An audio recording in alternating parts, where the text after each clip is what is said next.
العالمين والعاقبة للمتقين الصلاة والسلام على من كان نبيا وآدم بين الماء والطين وعلى آله وأصحابه أجمعين. قال الله تعالى في كلامه المجيد وفي الفرقان الحميد: أعوذ بالله من الشيطان الرجيم. بسم الله الرحمن الرحيم. قل إن كنتم تحبون الله فاتبعوني يحببكم الله ويغفر لكم ذنوبكم والله غفور رحيم. صدق الله مولانا العظيم وصدق رسوله النبي الحبيب الكريم. وقال تعالى في شان حبيبه ومحبوبه مخبرا وآمرا: إن الله وملائكته يصلون على النبي يا أيها الذين آمنوا صلوا عليه وسلموا تسليما. اللهم صل على سيدنا مولانا محمد وعلى آل سيدنا مولانا محمد. দুনয়নে রসূল পাক দেখিলে কেমন হতো, জন্ম আমার নবীর যুগে হলে কেমন হতো। আল্লাহুম্মা সাল্লি আলা সাইয়্যিদিনা মাওলানা মুহাম্মদ ওয়া আলা আলি সাইয়্যিদিনা মাওলানা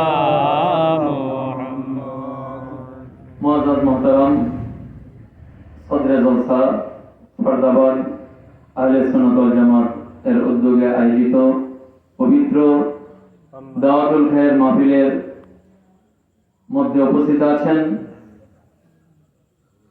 উলামায়ে আহলে সুন্নাতের পৃষ্ঠপোষকতায় যিনি খেদমত করছেন ওস্তাদিয়াল মুকাররম অধ্যক্ষ মৌলানা হোসেন মোহাম্মদ বেলাল আল কাদি দামাত ইকবালুহু, আহলে সুন্নাত ওয়াল জামাত পাঞ্চরামপুর উপজেলার বিভিন্ন পদাসীন ওলামায়ে কিরাম, ওলামায়ে আহলে সুন্নাত, সামনে উপস্থিত মুরব্বী বাবারা, যুবক ভাইয়েরা, কচিকাচা শিশুরা, পর্দানিসীন মা এবং বোনেরা এবং যারা শুনছেন সকলের প্রতি আন্তরিক সালাম। আসসালামু আলাইকুম ওয়া রাহমাতুল্লাহি ওয়া বারাকাতুহু। ওয়া আলাইকুম আসসালাম ওয়া রাহমাতুল্লাহি ওয়া বারাকাতুহু। সমস্ত প্রশংসা মহান আল্লাহ পাকের দরবারে, যে আল্লাহ রাব্বুল আলামিন আমাদেরকে এই বৈরী আবহাওয়ায় অত্যন্ত গরমের মধ্যে আল্লাহ এবং আল্লাহ রাসূলের মহব্বতে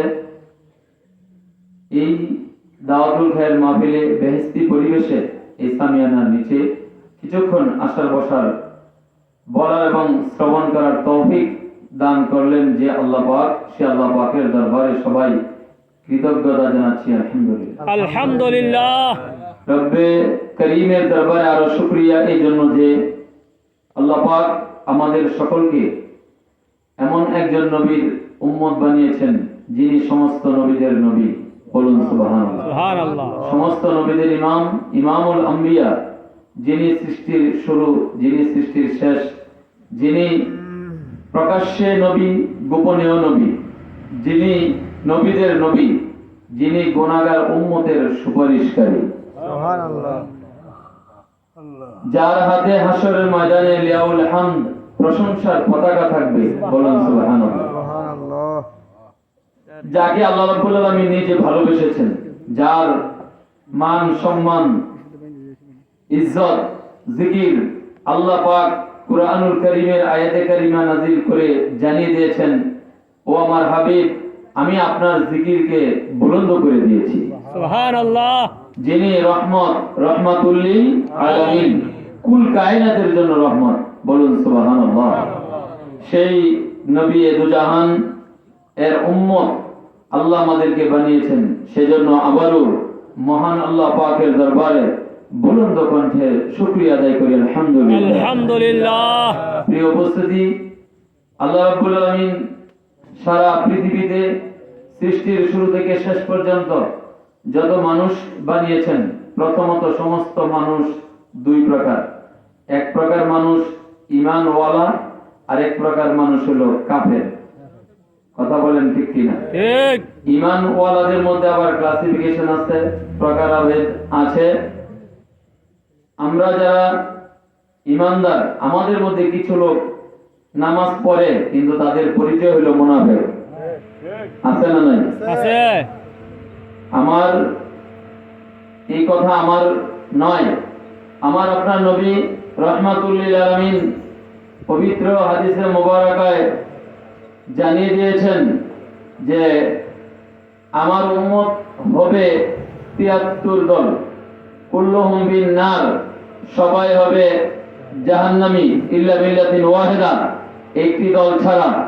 সেই একটা দলের পরিচয় নবীজি বলছেন, আমি এবং আমার সাহাবায়ে আজমাইন যেই মতে, যেই পথে, যে আদর্শের মধ্যে আছে। আর এটার আরো ব্যাপক পরিচয় সারা পৃথিবীর সমস্ত উলামে কেরাম, উলামে আহলে সুন্নাত জানে। সেই দলটার নাম হইল আহলে সুন্নাত ওয়াল জামাত, বলুন সুবহানাল্লাহ। সুবহানাল্লাহ। সেই ফরদাবাদ আহলে সুন্নাত ওয়াল জামাতের উদ্যোগে আজকের এই দাওয়াতুল খায়ের, বরাবরের মতো মাহফিল নয়, এই দাওয়াতুল খায়েরের মাহফিলের পরিচালনার পদ্ধতি ভিন্ন। অন্যান্য মাহফিলের মধ্যে যেরকম, যে সিস্টেমে, যে নিয়মে আলোচনা হয়, দাওয়াতুল খায়েরের আলোচনার ভিন্নতা আছে না নাই? আছে। সেখানে প্রথমে কোরআন তিলাওয়াত, কোরআনের মশক, হাদিসে মোবারকা থেকে কোরআনুল কারীমের তাফসীর, হাদিসে মোবারকা থেকে আলোচনা, সর্বশেষে আলোচনা এবং মিলাদ, কিয়াম, দোয়া মোনাজাত, তাবারুকাত বিতরণ। ভাইরা আমার, আমরা সমাজে বসবাস করি, আমাদের এই দেশ মুসলিমের সংখ্যা বেশি, কিন্তু এই মুমিন এবং মুসলমানদের ভিতরে মুনাফিকে ভরা। ঠিক। কথা বলেন ঠিক কিনা?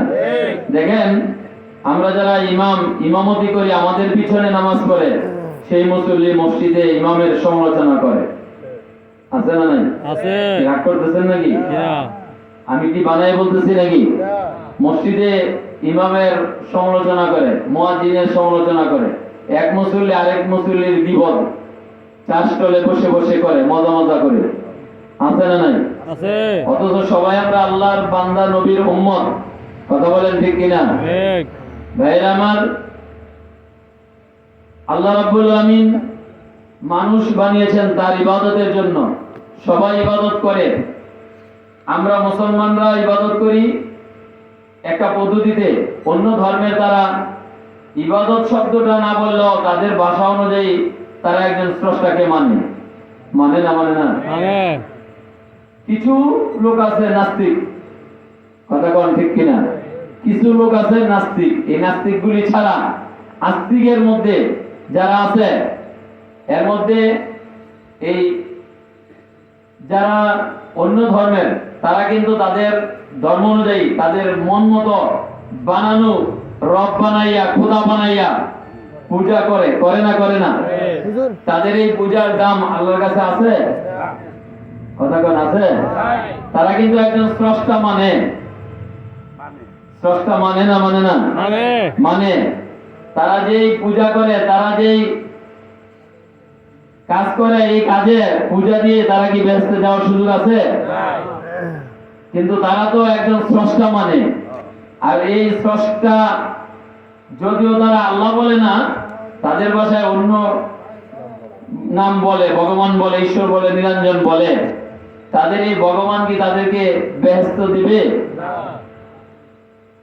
বেহেশত তো বানিয়েছেন স্রষ্টা রব্বুল আলামিন। আমরা রব বলি, আল্লাহ বলি, যাই বলি, বেহেশত বানিয়েছেন আল্লাহ, কিন্তু বেহেশতের মালিক বানিয়ে দিয়েছেন রাসূলুল্লাহকে। সুবহানাল্লাহ।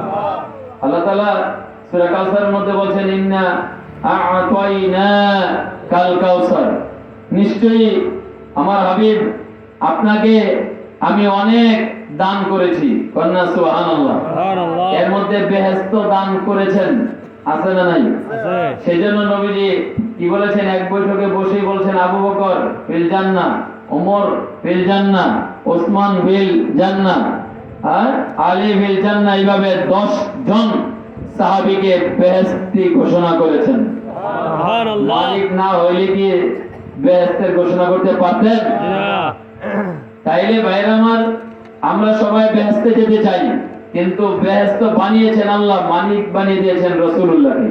সুবহানাল্লাহ। কন্যা সুবহানাল্লাহ। সুবহানাল্লাহ। জোরে কন্যা সুবহানাল্লাহ। সুবহানাল্লাহ। কিন্তু বেহেশতি সবাই হতে পারবে না। বেহেশতি হবে একদল, বেহেশতি হবে 73 জনে একজন।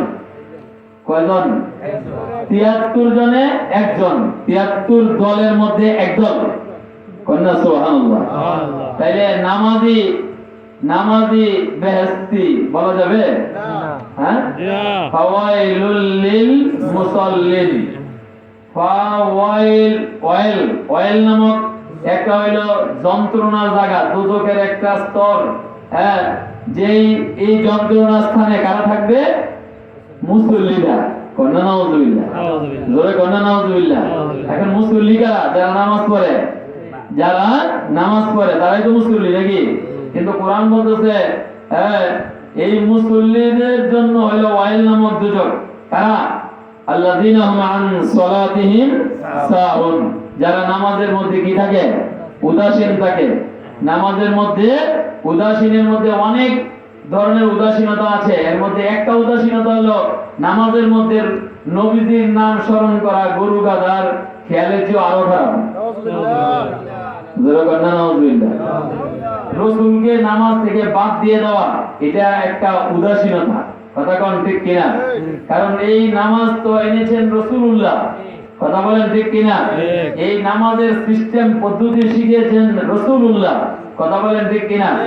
কেউ কি বলতে পারবেন যে জুমার নামাজ 22 রাকাত কোরআন শরীফের কোনখানে আছে? পারবেন? পারবেন না, কেউ দেখাতে পারবে না। ফজর নামাজের সুন্নত পড়তে হবে, কোরআনের কোন জায়গায় আছে? হ্যাঁ, আছে? আপনি রুকু করবেন, সিজদা দিবেন, ডান দিকে সালাম ফিরাবেন, বাম দিকে সালাম ফিরাবেন, তাশাহুদের মধ্যে আঙ্গুল উঠাইবেন, কোরআনে আছে? জি না। তাইলে আমাদের দেশে আল্লাহকে ইবাদত করে একটা দলের নাম হইল আহলে কোরআন। আছে না নাই? আছে। তাইলে আহলে কোরআন নামাজি কিনা? নামাজি। কিন্তু আহলে কোরআন নামাজি অসত্য জাহান্নামী। কেন? যে তাদের ফর্মুলা হইল যেখানে আল্লাহর কালাম আছে, কোরআন শরীফ আছে, সেখানে আবার হাদিসের দরকার কি? তাইলে তারা যখন হাদিসকে, তার মানে নবীকে বাদ দিল, এবং যারা নামাজ থেকে নবীকে বাদ দিল, তার মধ্যে কোনো পার্থক্য আছে? নাই। তাইলে নামাজ পড়লেও জাহান্নামী। সেজন্য আল্লাহ তাআলা বলছে, নামাজের মধ্যে যারা উদাসীন, তাদের নামে, তাদের জন্য, তাদের স্থান হবে, তাদের জায়গা হবে, মাকান হবে ওয়াইল নামক দুজক। কন্যা নাউজুবিল্লাহ। আউযুবিল্লাহ। তাইলে নামাজ পড়লেই হবে না, চিন্তা করে পড়তে হবে। নামাজ পড়লেই হবে না, নামাজ ভালো করে পড়তে হবে। নামাজ পড়লেই হবে না, নামাজের মধ্যে রাসূলুল্লাহকে থাকতে হবে। কথা কোন ঠিক কিনা? নামাজে যে পদ্ধতি, তাশাহুদ, দুরূদ শরীফ, এই পদ্ধতি যিনি শিখিয়েছেন তিনি আমার আপনার নবী রাহমাতুল লিল আলামিন। সেই নবীকে ভালোবাসার দরকার আছে না নাই? আছে। এখন ভালোবাসলে লোকটা অন্তরে, মনে, প্রাণে থাকে না? থাকে না? থাকে। কথা বলেন। যাকে আমরা ভালোবাসি, যে জিনিসকে ভালোবাসি, ওই জিনিসটা আমাদের মনে প্রাণে দিলে হাতে জবানে মুখে থাকে না থাকে না? থাকে। আমার হাতে একটা মোবাইল, এই মোবাইলটা বাংলাদেশে 18 কোটি মানুষ হইলে আমার মনে হয় 18 কোটি আছে, যদিও বাচ্চা, কিন্তু বাচ্চা হইলে কি হয়েছে তাদের এক একটা ঘরে এমন 2টা 4টা 5টা করে আছে না নাই? তাই যে দেখ ওইদিকে এত ব্যাপক না, সংক্ষেপে বলি, সবার ঘরে যদি এই মোবাইলটা থাকে এটার দামও আছে না নাই? আছে। অন্য মোবাইল থেকে এটার দাম বেশি, তো যে এটা ব্যবহার করে এটার প্রতি তার মহব্বত আছে না নাই? আছে। তার এক ধরনের ভালোবাসা এটার প্রতি আছে। এটা দামের জন্য হোক বা প্রয়োজনের জন্য হোক, কথা কোন ঠিক কিনা? মোবাইলটা কোথায় আছে, কোন সময় চার্জ দিল, চার্জ দেওয়ার পরে এটা কোথায় আছে, আর ঠিকঠাক মতো আছে কিনা, নাকি চুরি হয়ে গেল, কে ব্যবহার করতেছে, এটার নজরদারি